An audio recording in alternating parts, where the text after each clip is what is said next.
Okay. There you go. Okay, so welcome everybody to the ESFPA series of annual and regional meetings. This is our fourth of 5 meetings over the 2-week period that we're doing these, and I appreciate everybody joining us, and we may still have some more signing in.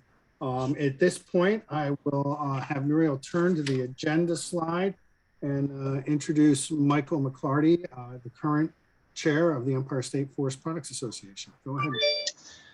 Yeah, good evening, everyone. It's my pleasure tonight to welcome everybody to, as John said, our fourth of 5 regional meetings. And a little history on the regional meetings. We started this probably about 5 to 6 years ago. We were in person across the state. Last year, because of the COVID circumstance, we moved to a virtual setting. And this year, when planning, we were so hoping to get together in person and see everybody. However, due to the current circumstances, we felt it prudent to organize another virtual series. And I think what you'll find tonight, it's been a great virtual series, both the ones we've had tonight and the one that will come on Thursday. So really the purpose of tonight is threefold. First is to reconnect. We don't get a chance enough to reach out and talk to our members, present to our members, and get feedback from our members. And while this is virtual and not what we wanted, still it's an opportunity for us to reconnect. Secondly, there's some board and organization business to conduct tonight, which we'll do after our speakers. And third purpose of tonight is to provide value. And I think you will find that the speakers we have tonight have some great topics to talk about and a lot of value for the membership. I just want to touch on value for a minute, because as an organization, that is our sole purpose, is to provide value to our membership. We are your voice for advocacy across the state, and especially in Albany. We're also a resource that you can reach out to if you have questions, concerns, or need help with anything with your business or your forest management, or just anything at all. But that value, we need your feedback on what we can do for you. So please participate. We work for you. We focus on the items that are important to you, and we need your active participation. That value, however, doesn't come easy, and a lot of hard work goes into providing that. And I'm just going to thank a couple different groups tonight that play an important part in providing that value. First, to our staff, John, Muriel, Joanne, you guys do a tremendous job running the organization and providing value every day to our members, and I thank you for that commitment and everything you do. Secondly, to my fellow board members, your leadership on the board is instrumental. I know you take time out of your regular duties for the companies or organizations you represent to help lead this board, and I can't thank you enough for the time that you put in. Third, as I talked about, we're only as strong as our membership, and we have a tremendous membership that supports the organization, both in what you do daily, proving that we have one of the best industries there is out there, and 2, just stepping up when we need a hand at different events or different functions or advocacy across the state. And lastly, both the meetings before tonight and tomorrow or Thursday, we have speakers that have taken time out of their day to volunteer to give us their insight and thoughts on specific topics. We have some speakers tonight that John is going to introduce here once I finish.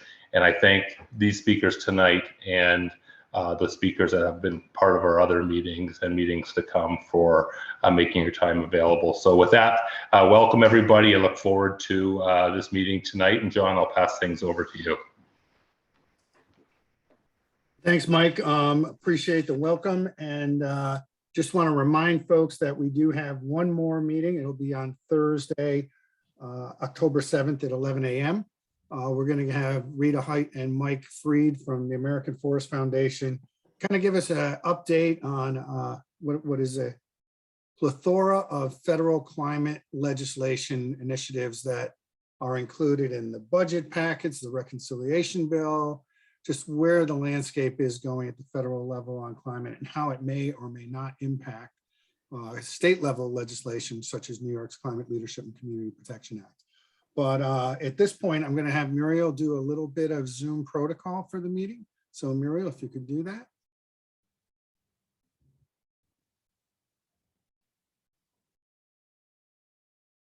Muriel, you're on mute.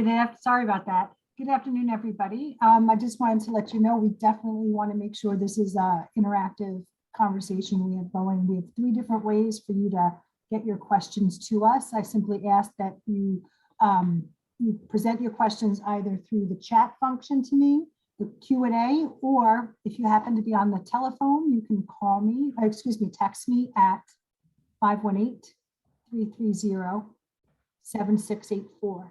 And we will accumulate all the questions. You can ask them whenever they come to your mind, and we will answer them at the end of all our presenters. And when we do so, I will enable your audio function as a webinar participant, and you can follow up to whatever response you might get. And now let me please turn this over to Eileen Mowry for a Log a Load for Kids update. Thank you very much, Muriel. So I first just want to introduce myself. My name is Eileen Mowry. I am a volunteer coordinator for Log a Load for Kids. For those of you who aren't familiar what Log a Load for Kids is, it is a charitable outreach run through the ESFPA that gives back to Children's Miracle Network hospitals throughout New York State. So it's an ESFPA initiative, and it's something that, you know, we take a lot of pride in.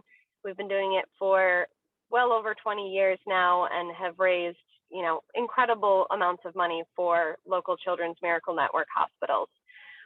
It's been a different couple of years for sure, with, you know, a lot of our major events being canceled. We've really seen the support of those ESFPA members, of you, of others, really shining through. And last year we were still able to raise an amazing $27,000. You know, considering we had no major events, that was a huge success.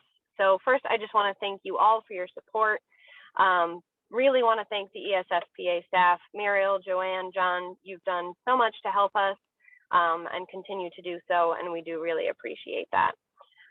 We do want to provide a couple of updates for what we have going on this year. We are doing something a little special this year. In July, we lost one of our longtime volunteers. His name was Dave Miller, and he'd been with us for many years and was just a wonderful, gentle presence, and really took initiative and helped us raise a lot of money, especially last year. So we decided to do something a little special in his honor. His family really wanted folks to support Log a Load for Kids in his name. So we're doing what's called the Dave Drive. And we put out some information about Dave in our annual letter.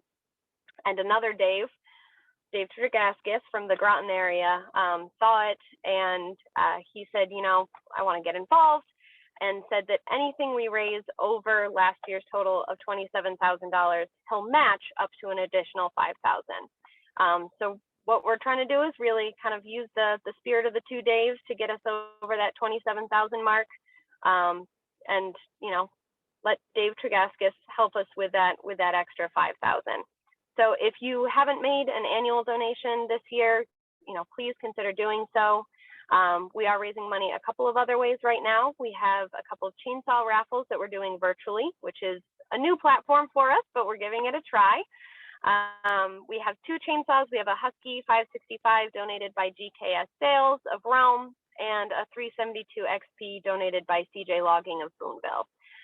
We're actually selling tickets in a couple of locations, but then also allowing people to get them by sending their donation in through Venmo. So it's $5 for each chance. And our Venmo handle, Muriel, I don't know if that's on the slide. I can't actually see the slide, is at logalode-ESFPA. So if you want to make it, pardon? It is awesome. Thank you so much. Thank you very much. As you can all see, I'm in a car, so I'm having some technical issues. So another thing we're doing this year, or doing right now, is triaxle firewood auctions. And this is something we've done in the past. It's a minimum $500 bid for any of the 3 loads. And we have loads donated by Gutchess Lumber of Cortland, Green Lumber of Davenport, and then Pat and Karen Reagan of the Camden area. So those are a couple of the things we have going on right now. But we're also really encouraging folks to kind of get creative and try some different things. I see that Jen DeFrancisco is on the line, and she and her family have done some really incredible things over the last couple of years. Her daughter has gotten involved, which is great to see the younger generations getting involved as well. And they have helped us raise a ton of money for Load for Kids. So, you know, whether it's through a personal donation or kind of trying a new initiative, or even just providing some ideas to us, we definitely appreciate and encourage your support. If you're in the Saranac Lake area, join us for Lumberjack Trivia on October 19th at Bitters and Bones. And other than that, again, thank you for your time, for your support. And if you have any questions, feel free to reach out.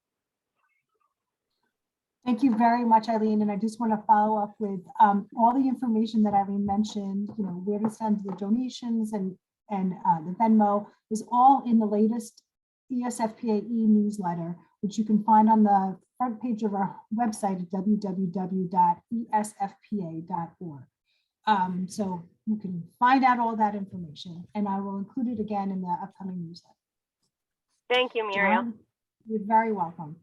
Yeah, and I just wanted to mention the one thing that we'll have later in November is a couple of arts sales projects for fundraisers. In the past, Damon Hartman has donated some crafts that he's done. And if anybody is crafty and would like to donate something, we will be sure to get it out there and promote it. So appreciate all the organization that Mark and Eileen bring to Log-A-Load every year. And we look forward to trying to get above that 27,000 as far as we can and get Dave Trugaskis money if we can do that. So thanks, Eileen. So turning to our presentation this evening. So this evening is our kind of Hudson Valley Catskill theme. We haven't had an update on programs within the New York City watershed in a long time. So we thought it would be useful to have folks from the Watershed Ag Forestry Program with Tom Pavlasich and Heather Hilson, as well as Charlie Lang from New York City DEP, to give you a kind of update and briefing of where things relative to forests, logging, best management practices and the like are in the watershed area, both east and west of Hudson. And then our own Jim Waters, who's a contractor for New York Logger Training, giving an update on some new training we're trying to do in terms of helping loggers with income streams. So with that, I'm going to turn this over to Tom and let him get started. Thank you again, everyone. All righty, let me just share my screen. Okay. From the beginning. Okay, so my name is Tom Pavlasich. I work for the Watershed Agricultural Council, and I am the Forestry Program Manager. And I'm just going to give an overview of the forestry program at the Watershed Agricultural Council in the New York City watershed. I'm not clicking. Oh, there we go. All right, so I'm just going to start with a brief overview of the New York City watershed.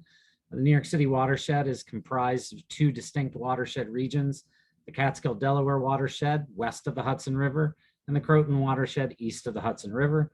Together, they are 1.2 million acres, and they provide 1 billion gallons of water a day for over 9 million consumers in New York City. Now, the Catskill Delaware watershed, I think, is most representative of the rest of New York State, upstate New York at least, in that it's predominantly forested, over 75%, and New York City owns 8% of that forest land. New York State owns 24% of that forest land, and private people like you and me own 67% of that forest land. So there's a real challenge here when dealing with and trying to protect water quality in the New York City watershed. We have to deal with over 35,000 individual forest landowners, all whose decisions can affect the quality of New York City's water. So we have our work cut out for us. My organization, we work exclusively with those private landowners and private forest products industry, the industry that works on that private forest land. So we're a nonprofit organization, and it's our mission to promote economic viability of agriculture and forestry, protect water quality, and conserve working landscapes in the New York City watershed region, both in the Catskill, Delaware watershed and the Croton watershed closer to the city. Now, the WAC Forest Year program, we work with a whole lot of people to achieve our goals. We work with the general public, government officials, wood products companies, but our primary target audiences are loggers, landowners, and foresters, and the next generation. And by the next generation, I mean kids that are in school, both in the upstate watershed and in New York City itself. We have robust programs that deliver education initiatives to these students to teach them about the connection between forests and water, to teach them about working forested landscapes and the role that these things play in their lives and the connection they share to these activities through their water supply. So why are we focused on working forests? Well, as I said before, over 67% of the watershed is owned by private people like you and me, and that presents us with a very unique challenge. So 67% of the land is privately owned. We also know New York has some of the highest property taxes in the United States. This puts a great deal of stress on the ownership of forest land by private individuals, especially on households with incomes less than $50,000 a year. And these are a lot of our farmers in the watershed region and a lot of local people. So they do struggle to pay the taxes on the forest land they own. And we know that when household income is low and property taxes are high, subdivision increases. And subdivision is a driver of negative water quality impacts. We know that when subdivision occurs at some point in the next 20 years, 5,000 square feet of impervious surface will be established on that property, and that will contribute to a decline in water quality. And those impervious surfaces are things like septic systems, driveways, roofs, anything that concentrates and channels overland flow and causes erosion and nutrient runoff. So we're interested in working forests mainly because we think working forests can give people the money they need to pay their property taxes and their other carrying costs associated with owning their forest land so that they can continue to own forest land. And we know this is necessary because research has showed us that people aren't selling their forest land. They're not subdividing it because they want to. They're doing it because they have to. By and large, people want to keep their forest land because they value it and they enjoy it for personal reasons. But the way we tax our forest land can push people to have to subdivide it. So we're trying to work, against this trend in the New York City watershed. Or a very simple way of summarizing what I just said is unprofitable land ownership gives us subdivision. Subdivision gives us impervious surface area, and impervious surface area gives us irreversible water quality impacts. So this is really the equation we're working on. Or we can summarize it very simply, which is better for our water quality in the New York City watershed? Is it a working forested landscape with loggers and landowners benefiting from forest management? Or is it subdivision and development and all the negative water quality impacts that go along with it? We know what side of this equation we land on, and that's the working forest. So I'm just going to give a brief overview of what we are in whole, but then I'm going to focus in on what I think is a relevant portion of our programs for this conversation. We have 6 core program areas: forest management planning, implementation, which involves water quality BMPs, as well as forest stewardship practices, education and training. Like I said earlier, we have education programs for school students, but we also do have a robust logger training initiative, as well as landowner education. We have a research and demonstration component where we draw research into the watershed so we can learn more about our forests and our loggers and landowners. We also have demonstration areas in the form of 4 model forests. We have an economic viability program, and WAC is a very large easement holder in the watershed. We hold over 30,000 acres of conservation easements, which include a whole lot of forest land in the New York City watershed. but I'm going to focus on implementation for the rest of my presentation. All right, there we go. All right, so our implementation program, we provide cost sharing in the form of money, really, to loggers and foresters and landowners to help them pay for and offset the cost of implementing water quality BMPs. We also offer technical advice to help these individuals implement these BMPs. So by and large, we are funding things like the mighty water bar. As you can see in this picture, we've funded well over 60, 70,000 of these things in the watershed over the last 20 years. This is our primary tool for protecting water quality on our skid trail systems throughout the watershed. So we pay about $32 a water bar. We cost share things like gravel, geotextile, hay and grass seed. We'll just deliver it to loggers, give it away. Just trying to encourage loggers to adopt the use of hay and grass seed because it is an effective way to prevent erosion on exposed soils. Weird things like rubber belt deflectors, open top culverts are things that we can cost share, although we don't see a lot of them installed because they tend to be time consuming and expensive to install. But we do offer cost sharing for loggers if they do have a situation where these are the BMPs that are best used. We give away free culverts. We also pay loggers, provide cost share for the purchase of culvert pipes. We have a fleet of skidder bridges that we loan out. We have 3 30-foot skidder bridges, 1 40-foot. We have, I don't even know how many 20-foot skidder bridges at this point, probably a dozen scattered throughout the watershed. We also have a mammoth 50-foot skidder bridge, which is very heavy, and people do not like to use it because it requires a lot of equipment to move and install, but we do have it in the event that it's needed. So we have a fleet of skidder bridges. We loan these out free of charge to loggers logging in the watershed. We also loan them to loggers who are logging outside of the watershed boundaries, but still within watershed counties, just to encourage their use.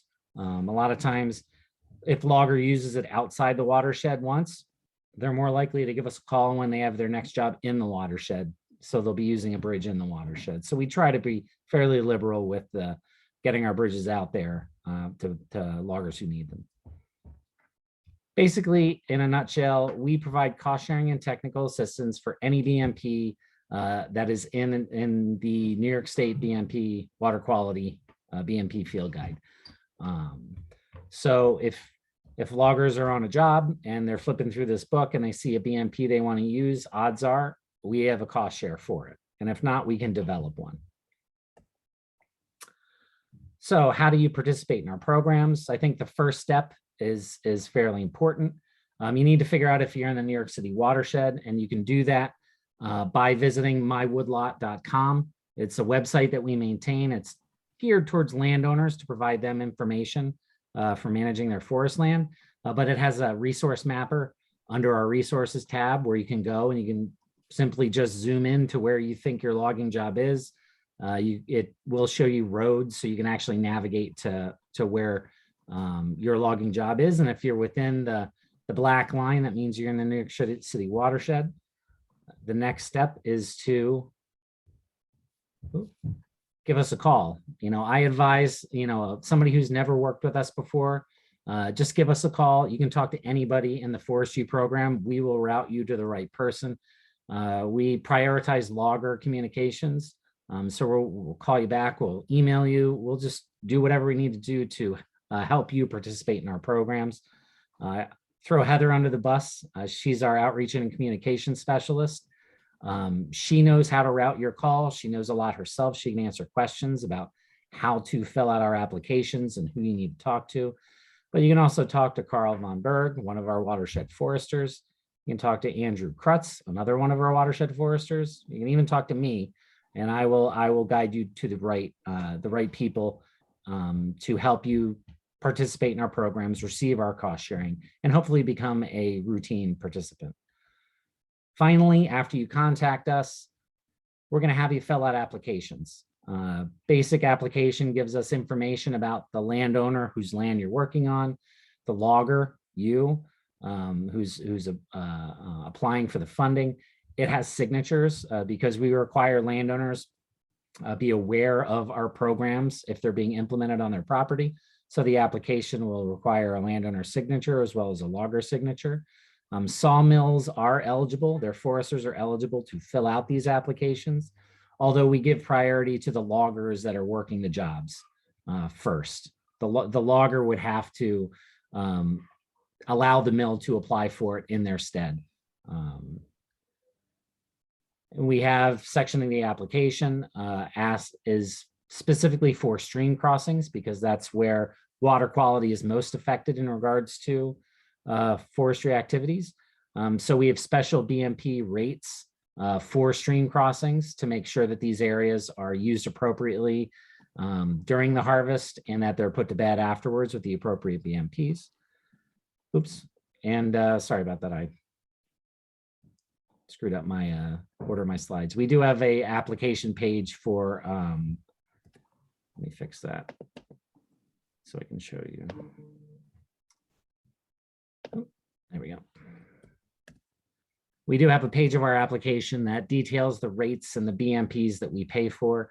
These are by far the most common BMPs that we cost share, but we do have the other BMPs that are less common that we do provide cost share for. Like I said, pretty much anything in the BMP manual is fair game.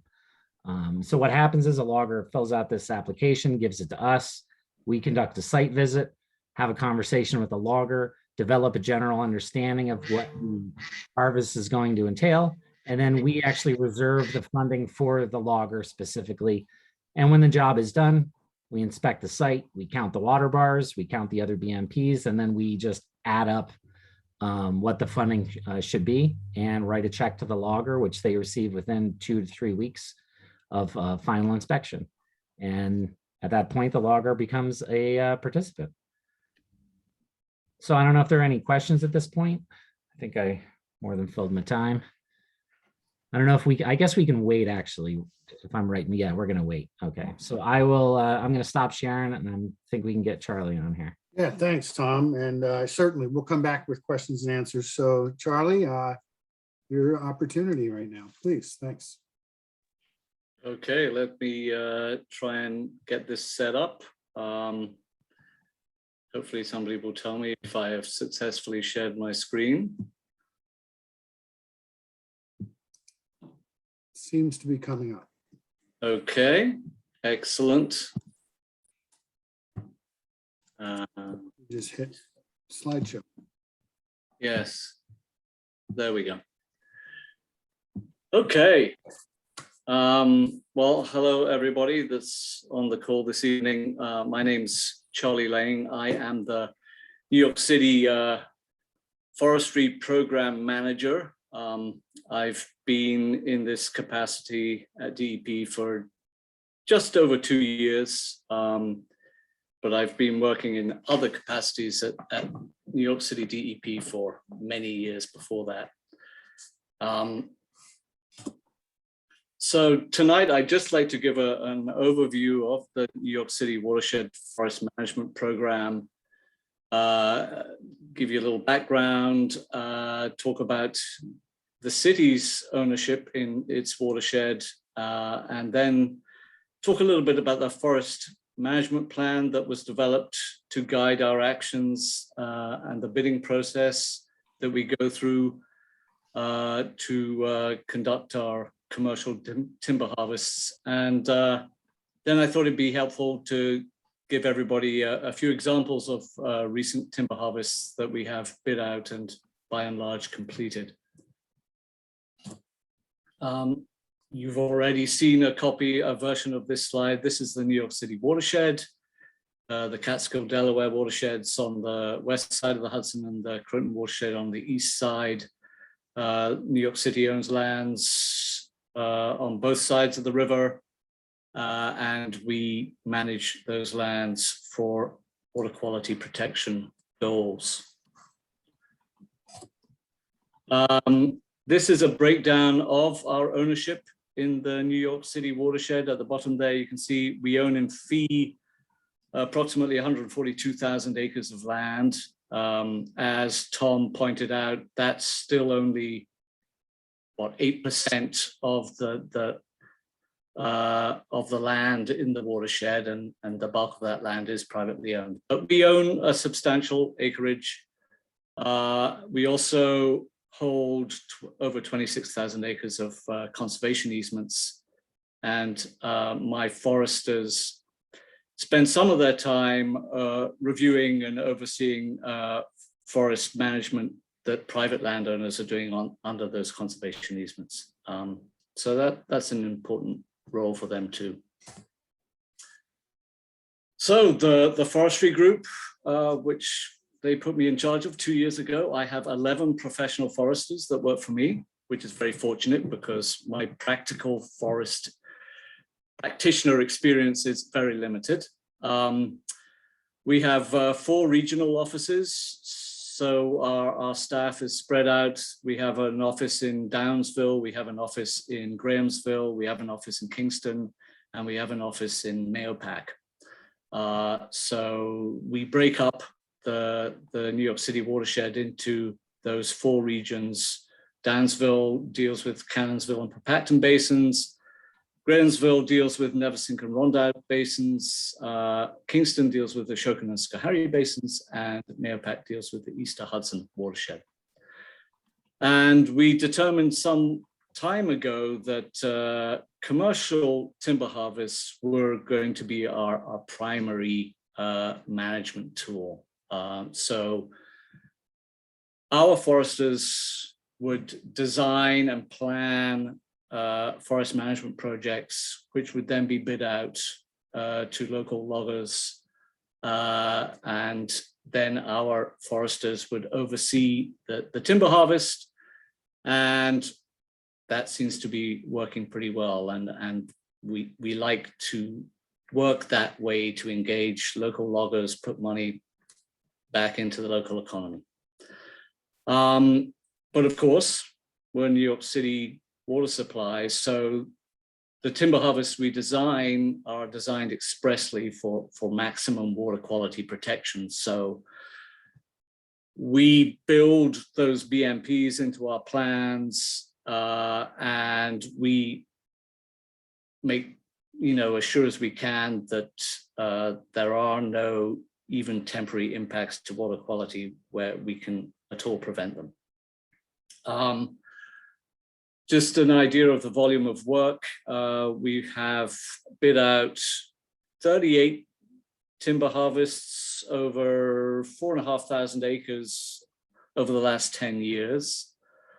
And as far as scale goes, those range from a 6-acre blowdown, I think on the south side of the Rondout Reservoir, to a 300-acre plus ash salvage in Neversink, and those are down here. So that Southfield Promontory project was tiny, and then Road X was a much larger thinning and primarily ash salvage on the shore of the Neversink Reservoir.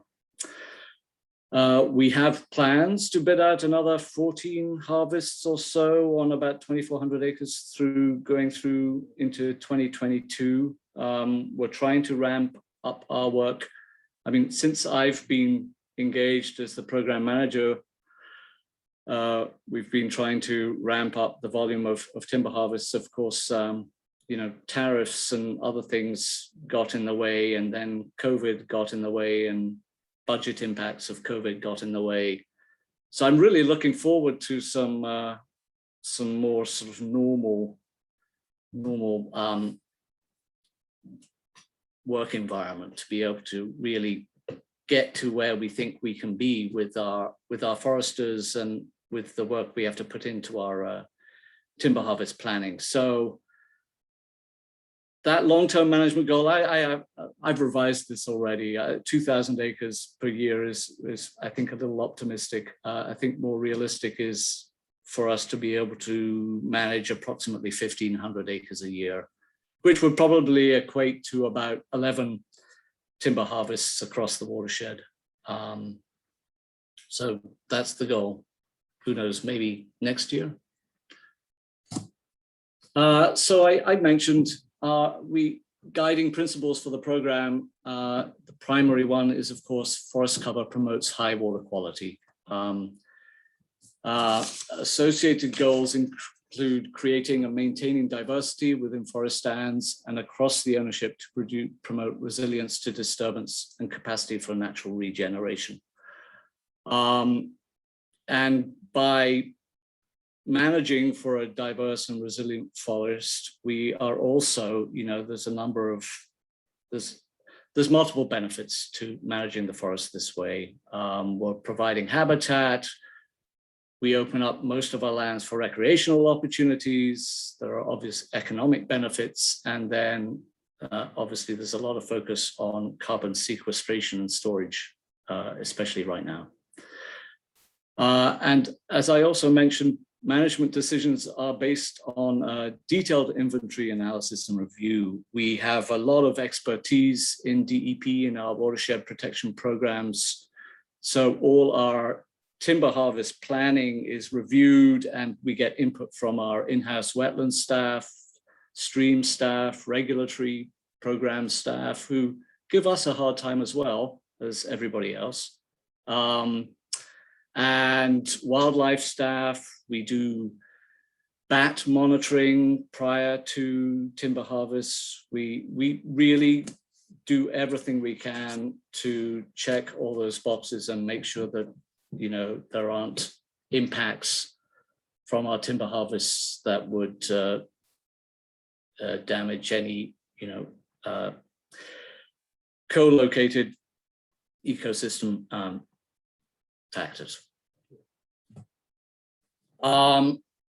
Back in 2011, after working with the Forest Service, we generated the Watershed Forest Management Plan, which was at its base was a wall-to-wall inventory of the watershed forest as owned by the City of New York, which at that time was approximately 90,000 acres of forest land.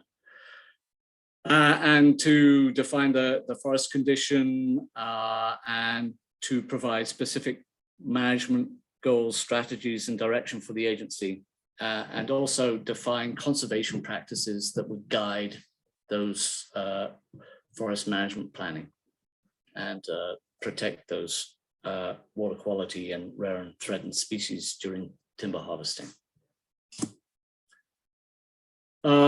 We go through an open bidding process for our timber harvests. We have an extensive list of bidders, of loggers, of operators in and around the watersheds. We put a notice of project availability in the city record, which is online. Not that many people check that out. We do also place local newspaper ads. And so we try and get that information out as widely as possible. We want as many people, as many loggers to bid on our projects as we can get. And so we put those notices out.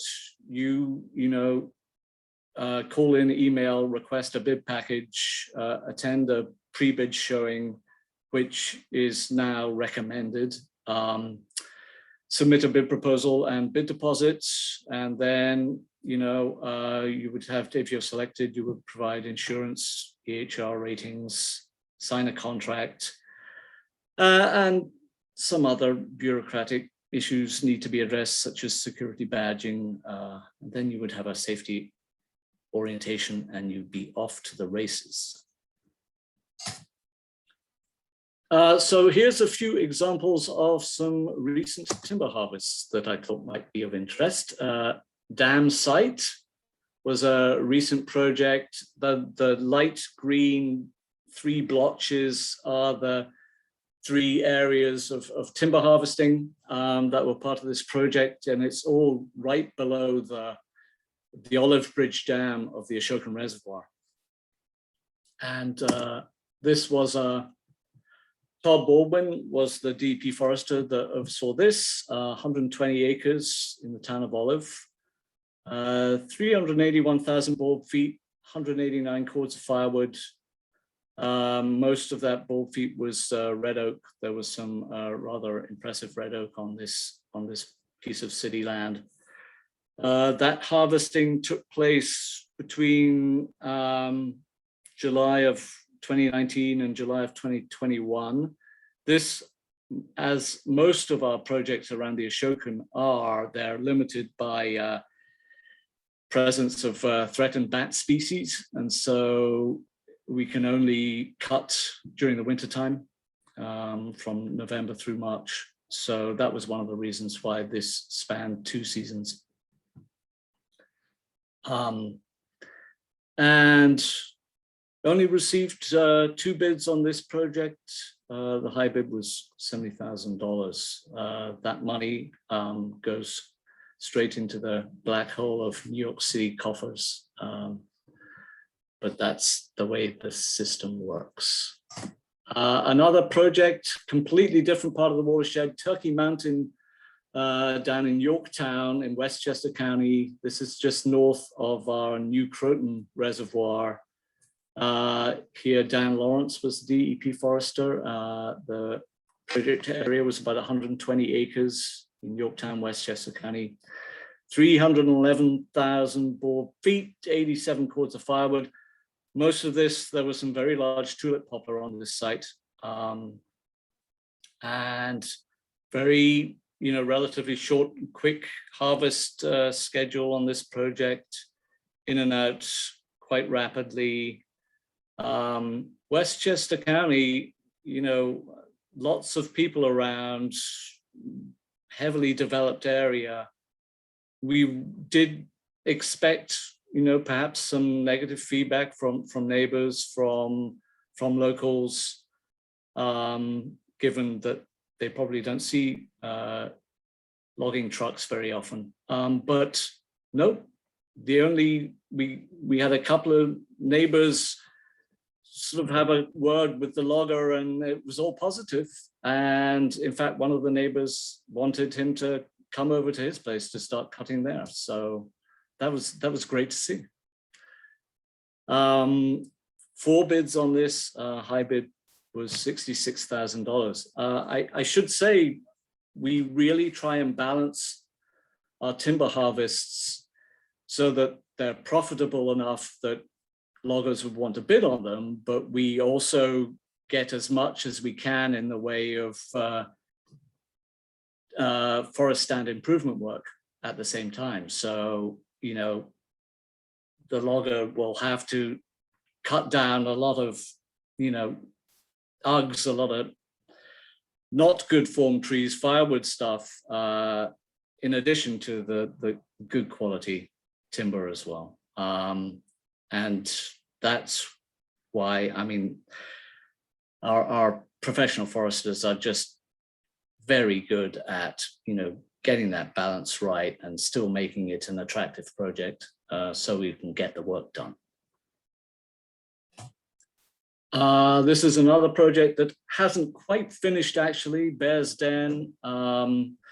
This is over on the Cannonsville Reservoir, way in the far west in Delaware County. Louise Potter is our DEP forester on this, 161 acres, Tompkins, Delaware County. 228,000 board feet, 138 cords of firewood. This was predominantly an ash salvage, so 3/4 of that board feet was white ash. Like I said, almost complete. This fell afoul of our ridiculously wet summer, and the conditions were just bad. I think it was a bad winter, then followed by a bad summer, and we could not let the logger get back in there basically until things had hardened up, and they still haven't. So I think we're hoping that maybe things will dry out and they'll be able to finish up very soon. We got 2 bids on this. High bids, $105,000. And then a small project in Sullivan County, the Ulster Heights project in the town of Fallsburg. Jamie Overton was our DEP forester for this, 57 acres. Only 66,000 board feet, 128 cords of firewood. Again, this was primarily an ash salvage, so over half the board feet was white ash. And the harvesting occurred between the end of 2019 and June of 2020. 3 bids on this, high bid, a whopping $16,740. Actually, that's not true. There was a higher bid, but unfortunately, the logger, as a bid deposit, sent in I think he sent in a blank check, which was not good, and that meant that we had to reject the bid. But with the city of New York, we have to do things a certain way. I'd just like to mention, while commercial timber harvests are our primary management tool, we do have other management opportunities. We are in the process of trying to bid out, well, we're not bidding them out yet, but soon, east of Hudson stewardship contracts, because we have a lot of degraded forest lands that are heavily impacted by invasive species and are hard to access and just do not lend themselves to commercial timber harvests at this point, that we still need to manage. And so we're looking to do that under contract that will have express components of invasive species management and restoration and planting. So hopefully we will get that in place next year. Once that's in place, we're looking to do something slightly similar west of Hudson, although that contract would be more focused on actual reforestation activities, which is something that we just, as of now, we haven't managed to do much of. We've been focusing on everything else, but we really want to push to try and start bringing some new lands into forest. And then we do, as part of our harvest design, oftentimes we will incorporate invasive treatments as part of that timber harvest. And so our loggers in those cases will oftentimes subcontract that invasive species control work to a subcontractor. And that's worked out for us, very well. And obviously it means you have, another local company that's getting good work in the watershed. These are contacts for our 4 regional foresters. So I have 4 regional foresters, and they have 7 watershed foresters that work for them. Todd Baldwin, Nate Hart, Seth Lapierre, and Amanda Locke. And that's me. So thank you very much. I hope that was interesting, and be happy to answer any questions. That was great. Thank you, Charlie. And we'll just wrap up with Jim Waters, and then we'll go to Q&A. So okay. Why don't you start your portion of the program? And you don't have any PowerPoint, correct? You're on mute.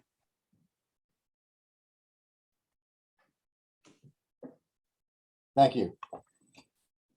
Can everybody hear me now? All right, Mike. Hey, I'm a consultant, forester, who is now working for New York Logger Training. I started way back in '76 working for paper companies in Maine, New Hampshire, Vermont, the Adirondacks, worked for Henry Lassiter in the Adirondacks and Dutchess Lumber. And then the last 15 years or so, I worked for the Catskill Forest Association right there down in the Catskills. So we've been toying with thinking about different courses for loggers to get them up to speed a little bit more as far as building their own income, because we know that things have been up and down for them. it's been a rocky road. So we're trying to come up with some things that might be able to even that out for them to keep their businesses fluid. So, working with ESFPA, which is really kind of the, I don't want to say father company, but they really do help New York Logger Training an awful lot in not all financially, but just having a host, an office, place, people, a name, a phone number to call. That's the kind of things they do for us. And then Muriel reaches out from New York Logger Training and tries to get grants in order to develop new programs for training loggers. And we've got the safety programs that everybody's familiar with, chainsaw safety and other things. But we've been developing courses over the past 3 or 4 years on business management, because they're a lot more than just, operating a chainsaw, cutting down a tree, selling that tree to the market, that kind of thing. They can do a lot more than that. So what we're doing now is we're working with the Work Development Institute of New York, which is basically what they do is growing and keeping good jobs in New York State. And they have a grant. It's like we're like a sub grantee through the Northern Border Regional Commission, which is a federal state partnership for economic and community development within a lot of the distressed counties of Maine, New Hampshire, Vermont, and New York. And you might be surprised those counties are not all in the Adirondacks of New York. They're spread out through New York. So we came up with this idea, and I've worked with several foresters that came up with some of these ideas. And we're going to call the course Bliss. And what that is building loggers' income streams. So what we want to do is give them ideas that they can market to make money besides just cutting trees and selling it to the sawmills and paper mills, firewood, that kind of stuff. So what we're going to do is we're going to, because of this epidemic and a lot of other things, it's hard to get employees too. So we're hoping that this will help them also get new employees, get people interested in doing the work, because it's not just cutting down trees, it's also doing a lot of other things.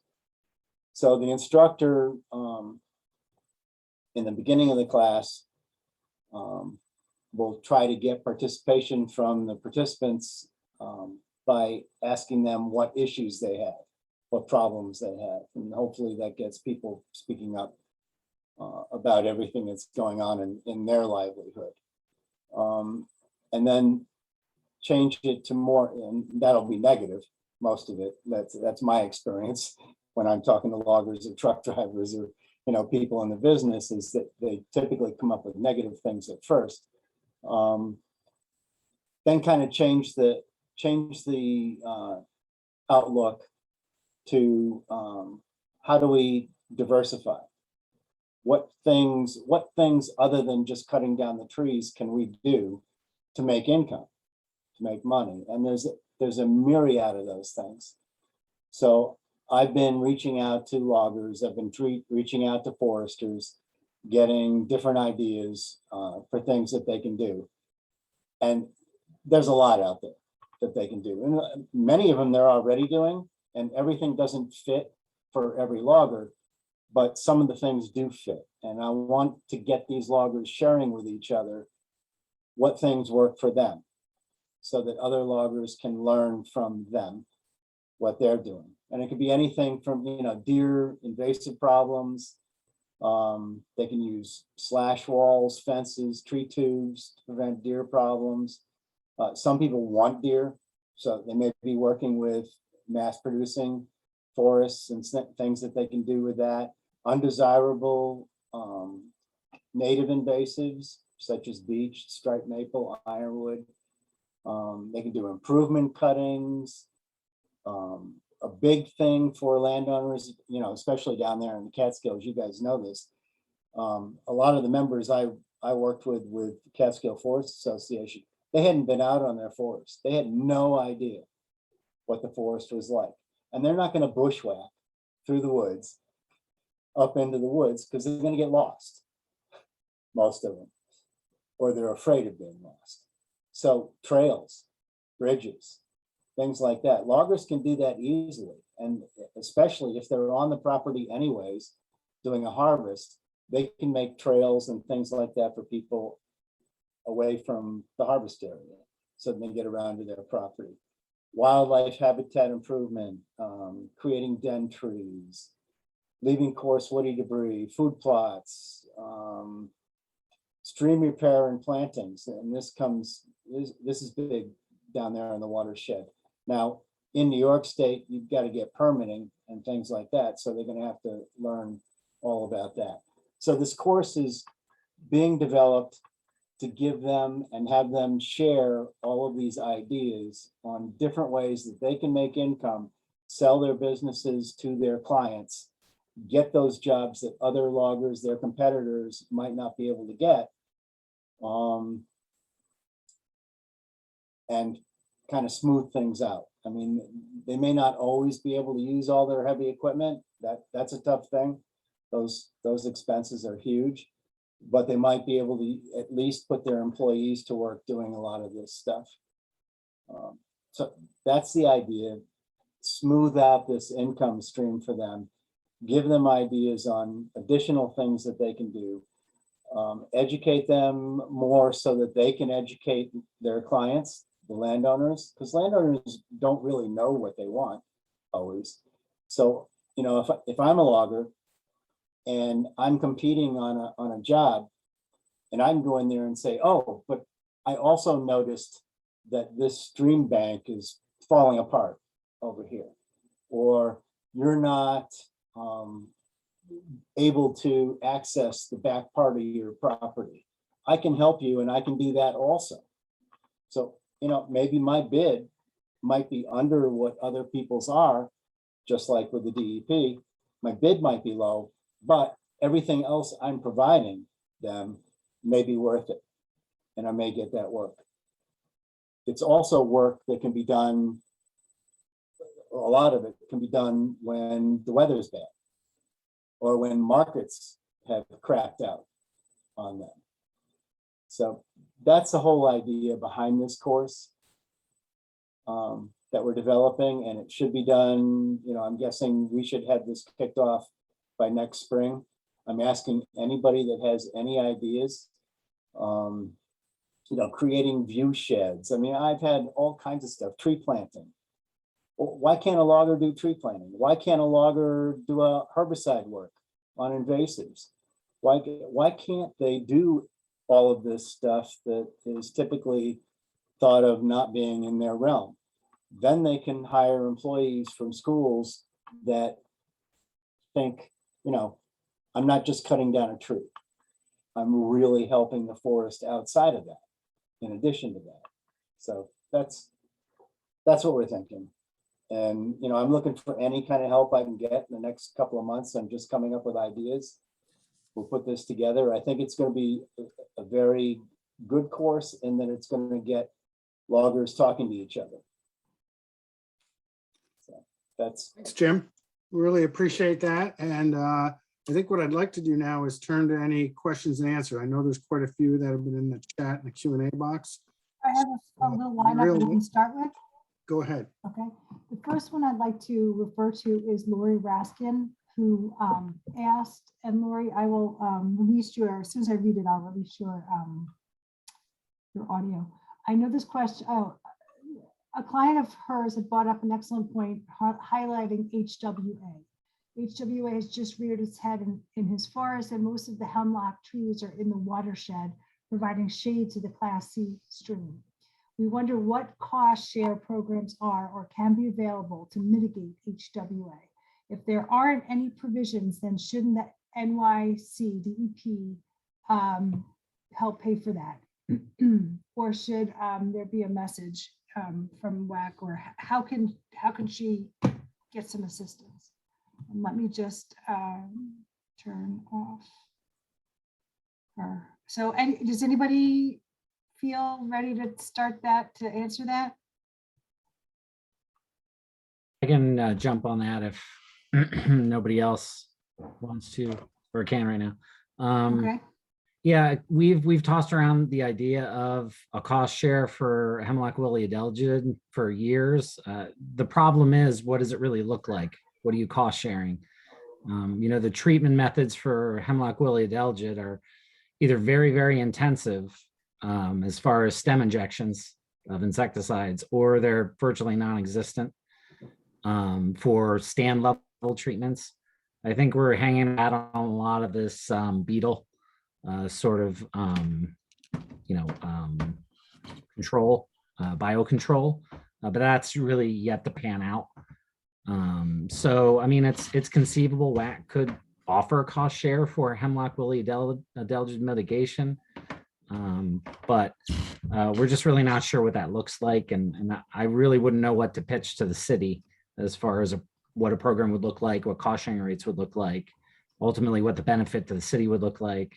And it's compounded by the fact that you'd be using insecticides in riparian areas, which is very tender area to tread on as far as the city's concerned. That's my perspective. I don't know if Charlie has any other thoughts. I think your instincts are right there, Tom. I mean, I think our best option is, working with I forget the name of the man who's the forest pest guy, who is HWA with DEC, but we have been working with them on some of these parasitoid releases and, trying to assist where we can in the watershed because, we recognize hemlock is an extremely important component of the forest in many areas. But it's also, I mean, HWA infestation is also, patchy across the Catskills. It's not consistently bad. It's not like, Southern Connecticut or Southern Hudson Valley in most places. I mean, we're constantly monitoring and when we're designing our timber harvests, we, if there is a significant hemlock component, we'll be looking at that with a view to try and, enhance its resiliency by maybe giving, the healthier hemlocks more space and reducing densities and trying to do other things which are meant to help it, not ward off, but help it survive in the face of HWA. Laura, you're open if you want to get into the discussion.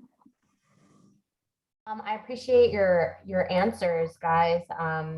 Tom, just your responses are exactly what I suspected. Like how do you use insecticides, in the watershed? And Charlie, thank you for your response as well. So I suppose if Cornell does come out with a productive biological agent, is that something that you guys are staying on top of and looking at? And if it's successful, is that perhaps a means that would then begin, you would begin implementing, potentially, putting funds towards to help private landowners manage the HWA in the watershed? Yeah, that is something that we, stay in tune with. We probably would not serve a direct role in, establishing biocontrols throughout the region, but we do have a strong education outreach component. So, in the event that it would become something that we could play a role in, we would most likely just be communicating, identifying sites, connecting interested landowners with the powers that be at Cornell, trying to identify appropriate sites. But yeah, I mean, we do try to just keep our finger on that pulse so that if there is a need, we can participate and bring it into the region. Great, thank you. I wanted to open up Tom Felkroy's audio. He put a explanation in the chat regarding this. If I could draw your attention there, Tom, your audio is open. I'm just pointing to, the next step were the trees to die. There are actually avenues. It's just post-mortality is all. Okay. No, that's encouraging to Lori's client or not. No, that's absolutely right. Tom's dead on. We do provide funding for private landowners to plant trees. We provide funding for tree tubes, stakes, deer fencing, in the event deer is a problem. So there are replanting options available that we can help landowners with. We also have robust tree planting resources on mywoodlot.com that provide step-by-step guidance for planting and maintenance of the planted trees that can be given to landowners. So yeah, Tom is definitely dead right in that. There are things that we can do beyond the control. It's after the fact. Great, thanks. Mic drop. I'll draw your attention to another point that was in the chat. Heather, Jen, can you repeat your question that you brought up in the chat? Do you mind? Sure. My question was about education. Tom and Charlie had both Tom a little more so mentioned doing education in the watershed areas with school children in particular, people that live near the actual reservoirs. I was wondering about the outreach to the consumers of this water. What educational efforts are being done in that realm down in the city? Sure. So New York City DEP has its own educators in the city that specifically seek to educate consumers about water consumption, quality, conservation in the city. But our involvement in it is really tied to these classrooms, to the school-based education. So we have 3 initiatives. We have the Watershed Forestry Institute for Teachers. It's a 5-day institute where we bring upstate teachers from the watershed and downstate New York City teachers together for 5 days. And we provide them and teach them how to use curricula to teach students about the connection between forest and water, specifically their water. We teach them about the history of the watershed. We have mock town hall meetings where students role play New York City needing water, and then the upstate communities that were ultimately displaced to provide reservoirs to supply that water. So we really do try to provide curriculum that dig into that. So we have the Teachers Institute. The next step is our bus tour program. We provide grant funds to New York City schools so that they can do field trips and bring their students up to the watershed. A lot of times these students have never had the opportunity to even see a reservoir, let alone a forest. So this is their first opportunity to see that and see that connection. We try to have them visit our model forests where they get to see harvested areas, as well as different BMPs that forestry uses to protect their water quality. And our final program is called Green Connections. It's really bus tour on steroids. So what we do is we partner up a upstate classroom from, say, Stamford or Downsville or Walton, and we partner them with a classroom from Brooklyn, Queens, Bronx, and they participate in a cooperative curriculum for the school year. They exchange videos, correspondence, written letters. Nowadays, it's actually something the kids like to do.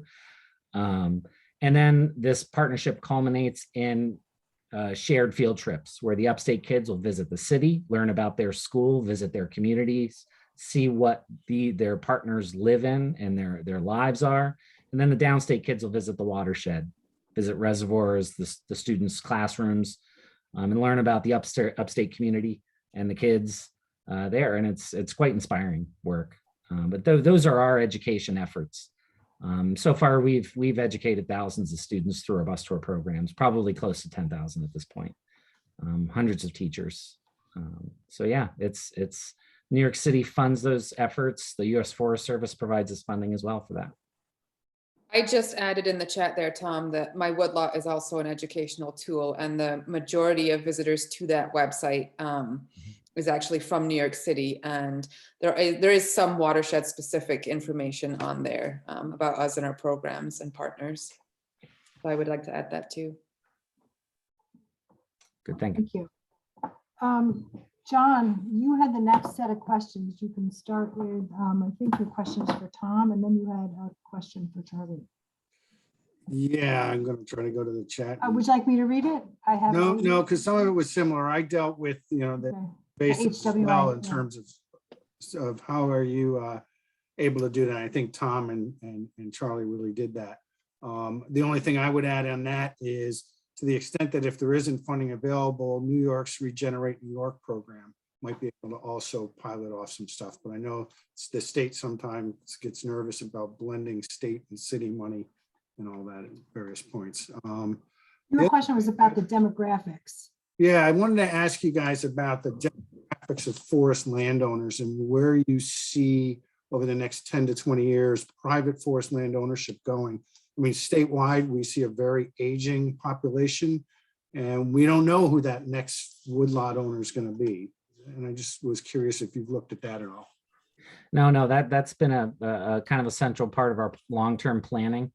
It's one of the reasons we decided to build the My Woodlot website, knowing that, web-based education tools are something that's going to probably be more useful in the future as landowners transition to the next generation.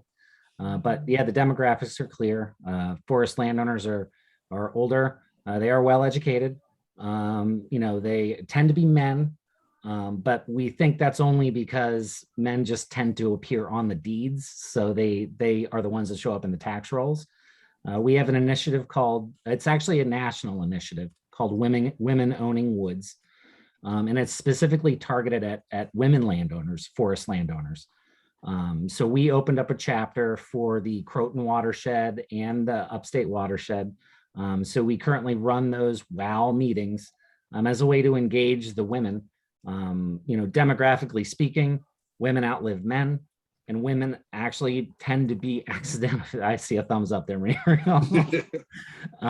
Women actually end up being accidental forest landowners. Their husbands tend to, not all the time, but sometimes they tend to take care of a lot of the details. So these women can find themselves in a position where they need information. So we're trying to get out ahead of that and just make them aware of the options they have available to them and help connect them with peer women who have experience and knowledge that they can pass along. So that's what we do with our WOW initiative. And we're looking to build that initiative into the next few years and make it bigger. Great. But yeah, no, it's the demographics is definitely a big piece of what we're doing. Yep, fantastic. And then the other one I had was for Charlie, geared at, how have you seen the logger response to your harvest management and harvest projects there? I mean, I think you partially answered in your presentation of how does it remain economically and time-wise, temporally viable for them? I mean, it's been working. I think it's been working. It's been working well. The DEP foresters understand the markets and the logging community very well, and so we design our projects carefully so that hopefully they're profitable and attractive to bid on. I mean, we did see there was one project back in that was just poorly timed. It was back, in the first half of 2020 when it went out to bid, and it was sort of tariffs were creating havoc with prices, and then COVID hits, and the loggers were just didn't know where they were. They were not able to have the sort of security to bid on that project, and we ended up getting a single bid that a logger sort of threw out there, not ever expecting that we would take it and award the project to him.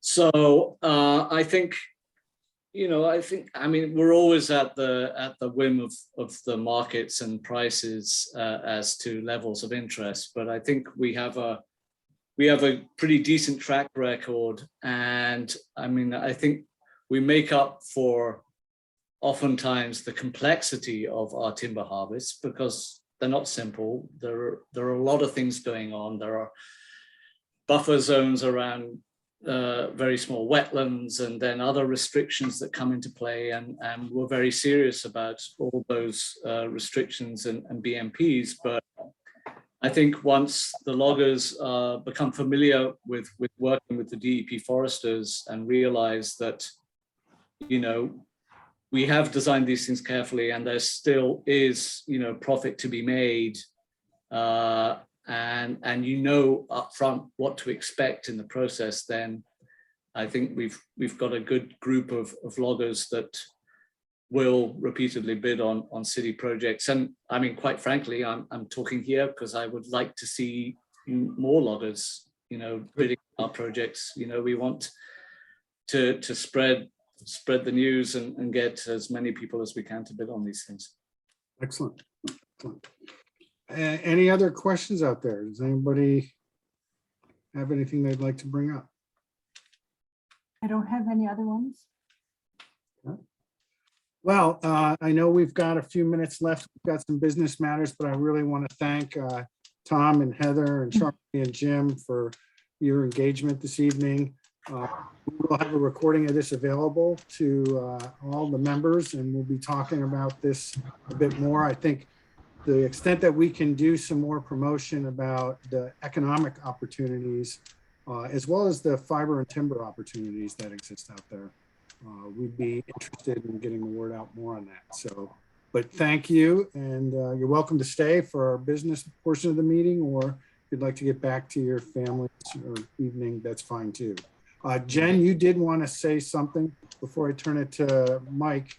Go ahead. Yes, thank you for those presentations. That was awesome and a lot of really good information. Some of those slides that Tom had are excellent. I don't know if that's something that ESFPA could ever use in some of our promotional materials, but especially like his first 5 slides were such a simple way to put this. And that kind of segues beautifully into what I wanted to say. And I only asked to be added to the agenda about 5 minutes before the meeting. So this is just coming out of the top of my head.